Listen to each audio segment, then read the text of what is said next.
So according to security experts, Russian military hackers successfully targeted Burisma, the Ukrainian gas company at the center of the controversy surrounding former Vice President Joe Biden's son, Hunter.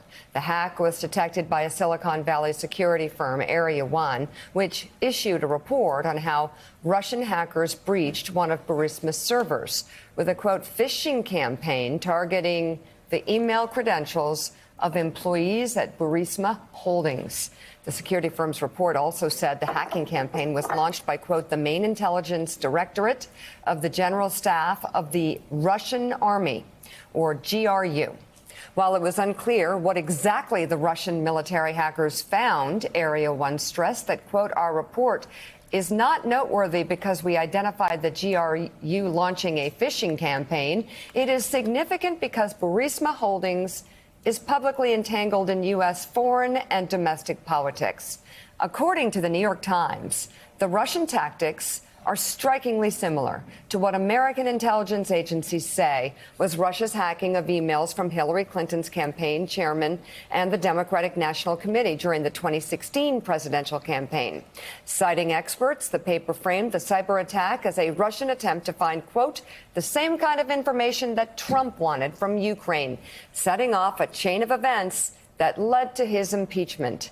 In response, the Biden campaign released a statement saying, in part, Donald Trump tried to coerce Ukraine into lying about Joe Biden. Now we know that Vladimir Putin also sees Joe Biden as a threat. The Russian government and Burisma did not respond to the New York Times for a comment on this story. So what do we know about the 2016 campaign from our intelligence agencies and from 2 years of a Mueller investigation? That Russia worked throughout the 2016 campaign to interfere in our elections, specifically on behalf of Donald Trump. This now is what the intelligence agencies were warning about the last couple of years. They're going to be up to it again in 2020.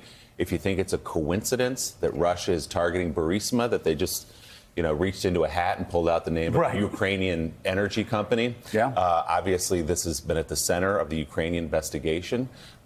We don't know exactly or specifically what the GRU was looking for or found, but obviously, with all the stories about Hunter Biden and Joe Biden, you would point right there. And this time, the critical difference between 2016 and this year is not what the Russians in the GRU unit of the Russian army might do. We know what they might do. The critical component this year is what are we going to do in terms of reporting it? In terms of talking about it. Are we going to state flatly right out that this is a Russian hoax, which we did not do, we didn't know, really, in 2016? But what are we going to do in terms of paying attention to it as a news story? Well, and John Heilman, what's remarkable is you actually have Republican senators from Louisiana, Kennedy, from Texas, Ted Cruz. You've got Republicans in the House that have been spreading Russian propaganda, specifically spreading propaganda that Vladimir Putin was pushing out, that the intel agencies warned senators not to push out. And we also have a Republican Party that continues to ignore what, and certainly Moscow Mitch, at least that's what people in Kentucky are calling him now, Moscow Mitch, they're refusing to protect America from what Donald Trump's own hand-selected intel agency heads told America and told Congress, which is the greatest threat, stay with me, everybody, the greatest threat facing American democracy is not North Korea. It's Russia hacking our democracy. And yet, John, Republicans are not only not doing anything about that, they're parroting Russian propaganda instead.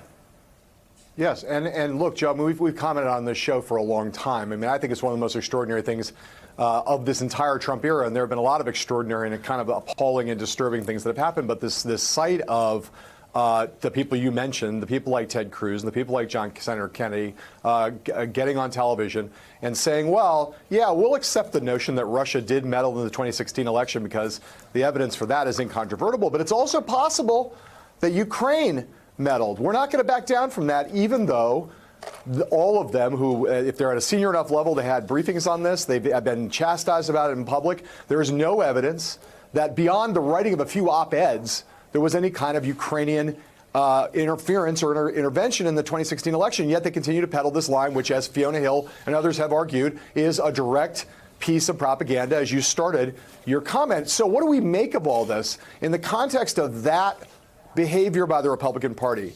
And what we're now learning from the New York Times about the effort to hack Burisma. And what we know is going to be happening between now, January, and November of this year, where the base of the election security of the country, social media, all the stuff we saw in 2016 is going to happen over again and again, and it's going to happen on steroids this time. And we now know the Republican Party does not care. So what does that mean? It means, I think, that whatever the outcome of this election is, we are headed down a path, if nothing changes, for the outcome of this election in 2020 to have more dispute around it and less fundamental, basic kind of bedrock legitimacy in the public mind, or at least in half of the public's mind, than we've ever had in our lifetime. And I think that's incredibly unsettling to be able to say that 10 months out and have no one in this government and the executive branch and in the Republican Party saying, hey, you know what, we got to deal with this because we're going to have a huge problem in November if we don't make some changes. Well, and the stupidity of it is a precedent that it sets. Just the absolute stupidity. I remember during impeachment in '99, Reverend Al, going around to Republicans. I know it doesn't seem like a Republican's ever going to get elected president again, but we really need to hold this Democratic president to the same standard that we would want a Republican president held to, because there's precedent. In this case, here are the Republicans saying, see no evil, hear no evil, say no evil, whatever, about the greatest threat facing American democracy, as if China may not decide to weigh in against Republicans in 2020 or 2024. What about the Iranians? The Iranians have every reason in the world now to try to hack into Michigan.